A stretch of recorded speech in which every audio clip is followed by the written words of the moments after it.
Bonjour et bienvenue sur Radio Cessert, votre rendez-vous quotidien avec l'actualité de la cybersécurité. Nous sommes le vendredi 6 juin 2025 et épisode 313 en direct du Val-de-Loire. Je suis Marc-Frédéric Gomez et j'espère que vous allez bien.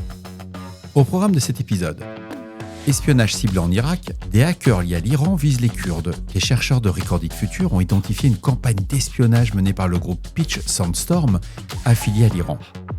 Arrestation d'un hacker ukrainien pour cryptominage illégal. La police ukrainienne a arrêté un individu soupçonné d'avoir utilisé des logiciels malveillants pour infecter des ordinateurs et les exploiter à des fins de minage de crypto-monnaies, générant ainsi des profits illicites. Migration massive d'adresses IP ukrainiennes vers des services proxy.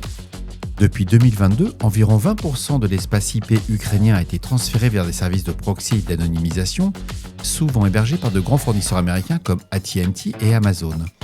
Cette redistribution soulève des préoccupations quant à l'utilisation potentielle de ces adresses dans des activités cybercriminelles. La CISA ajoute une vulnérabilité à son catalogue Kev.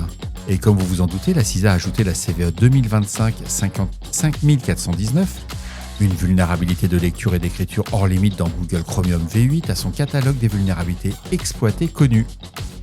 Vulnérabilité critique dans l'interphone SIP Emergency de Cyberdata, le dispositif 011209 SIP Emergency Intercom de Cyberdata présente plusieurs vulnérabilités, notamment une absence d'authentification pour des fonctions critiques et une injection SQL avec un score CVSS V4, attention c'est pas du V3, de 9.3. Ces failles pourraient permettre à un attaquant d'exécuter du code et de provoquer un déni de service. Alerte sur la vulnérabilité VMware, la CVE 2025-22243. Le CERT Santé nous alerte sur la CVE affectant VMware vCenter Server. Cette vulnérabilité critique permet une exécution de code à distance sans authentification préalable. Multiples vulnérabilités identifiées dans les produits Infoblox. Rhino Security Labs a découvert plusieurs vulnérabilités dans les produits Infoblox, notamment des failles d'injection de commandes et de contournement de notification. Bien entendu, vous retrouverez toutes les sources utilisées en description de cet épisode sur le site de radiocessort.org.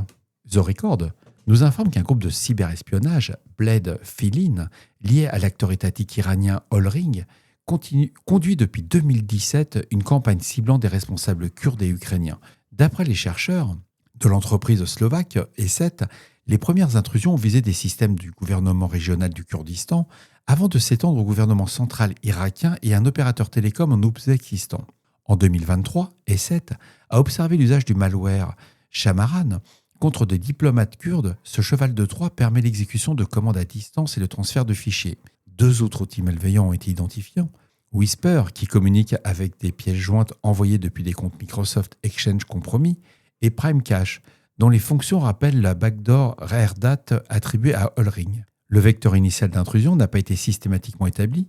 Toutefois, E7 évoque l'exploitation de failles sur des serveurs exposés et l'usage de web shell nommé Flog pour maintenir l'accès. Olring, également référencé comme APT34 ou Hazel Sandstorm, est actif depuis au moins 2014 et déjà impliqué dans des attaques contre le secteur chimique, énergétique, financier et télécom au Moyen-Orient.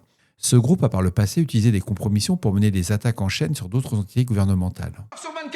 Les autorités ukrainiennes, en collaboration avec Europol, ont arrêté un homme de 35 ans, originaire de Poltava. Il est accusé d'avoir piraté près de 5000 comptes utilisateurs d'un hébergeur international non nommé. Depuis 2018, il identifiait des vulnérabilités via des sources ouvertes, puis accédait sans autorisation à l'infrastructure de l'entreprise. Il y déployait des machines virtuelles pour miner des crypto-monnaies. Le préjudice estimé pour l'hébergeur atteint les 4,5 millions de dollars. Lors des perquisitions, la police a saisi des ordinateurs, téléphones, cartes bancaires et des outils malveillants. Les analyses ont révélé des scripts de minage, des outils de collecte de données et de contrôle à distance. Le suspect utilisait plusieurs comptes sur des forums de hackers et changeait régulièrement de domicile pour échapper aux forces de l'ordre. L'enquête se poursuit toujours d'après The Record.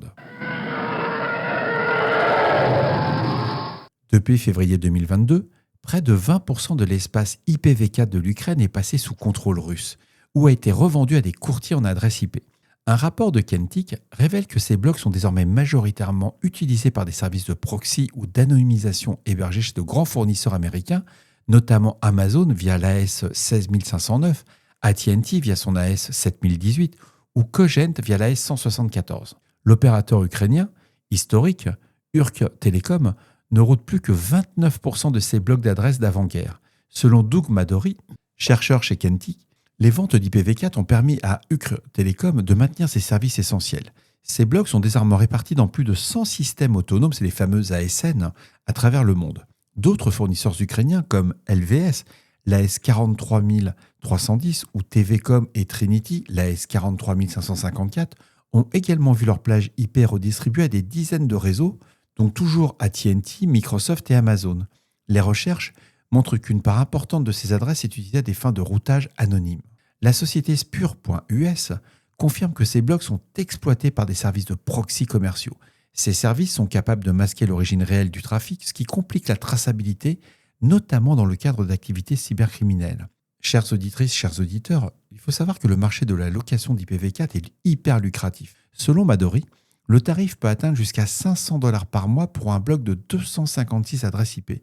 Les entités les plus disposées à payer sont souvent des fournisseurs de VPN ou de proxy. AT&T, confronté à l'abus de ces blocs pour ce type d'usage, a modifié ses conditions d'utilisation en février 2025. À compter du 1er septembre, seuls les clients utilisant leur propre numéro de système autonome, c'est les fameux ASN, seront autorisés à annoncer des routes. Spur estime que cette décision poussera les services de proxy à migrer vers d'autres opérateurs comme Cogent, réputés plus permissifs. Enfin, une partie des blocs IP ukrainiens réalloués a été utilisée dans des attaques contre l'Ukraine. L'Union européenne a récemment sanctionné Stark Industries Solutions Incorporated, impliqué dans des campagnes de spear phishing et des attaques DDoS dont les adresses provenaient partiellement d'anciens blocs ukrainiens.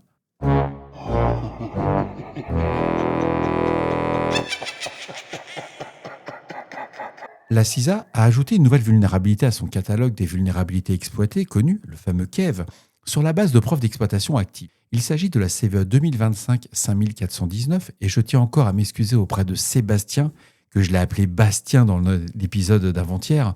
Donc oui, Sébastien, je m'étais trompé. Et c'est bien une vulnérabilité de lecture et d'écriture hors limite dans le moteur V8 de Google Chromium.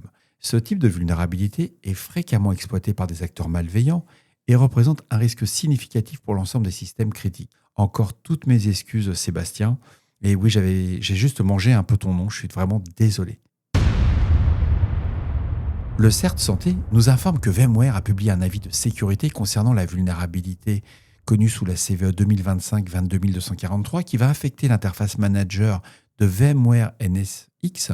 Cette faille de type cross-site scripting, une fameuse XSS, stockée permet à un attaquant authentifié d'injecter du code malveillant dans les paramètres réseau, lequel s'exécute dans le navigateur d'un utilisateur légitime. L'exploitation de cette vulnérabilité peut compromettre la confidentialité, l'intégrité et la disponibilité des données. Il faut savoir que cette vulnérabilité est classée dans un score CVSS V3 de 7.5. Elle est exploitable via le réseau avec une complexité d'attaque faible, une authentification avec les privilèges élevés et requises, ainsi qu'une interaction de l'utilisateur. L'exploitation ne permet pas d'obtenir des droits supplémentaires. Aucune preuve de concept n'est actuellement disponible en source ouverte. Bien entendu, tous les correctifs sont disponibles.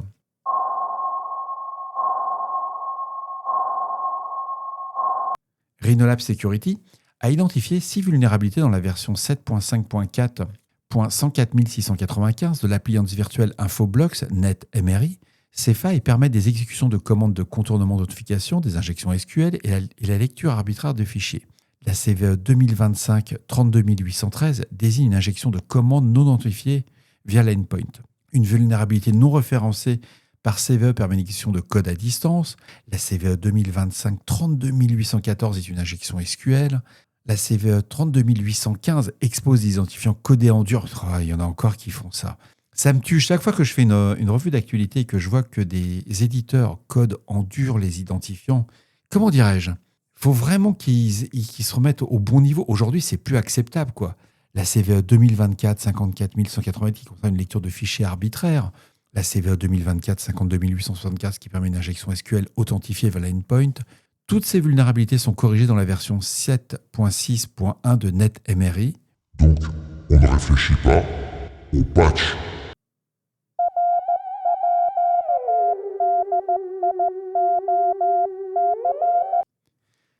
La CISA a publié une alerte concernant le produit 11209, le SIP Emergency Intercom de l'éditeur Cyberdata.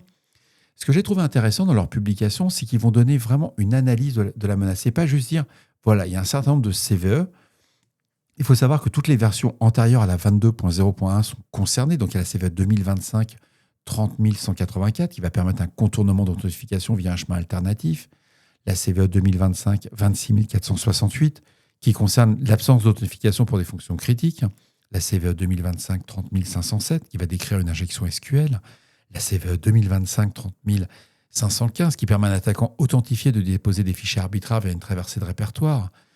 Et les secteurs concernés incluent les communications, les services d'urgence, c'est le genre d'équipements qui sont mis dans tous les services d'urgence en Amérique du Nord, et les installations commerciales.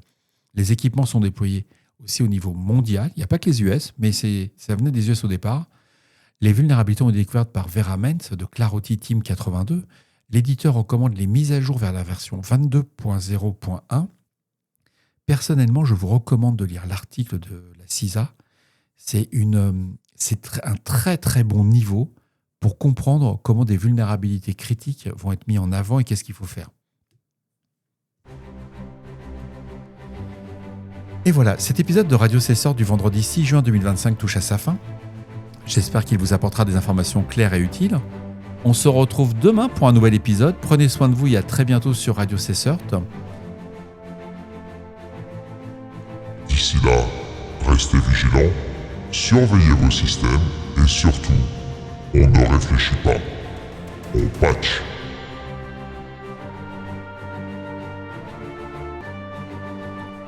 Au revoir. À demain ou à tout à l'heure. Et le soleil est revenu.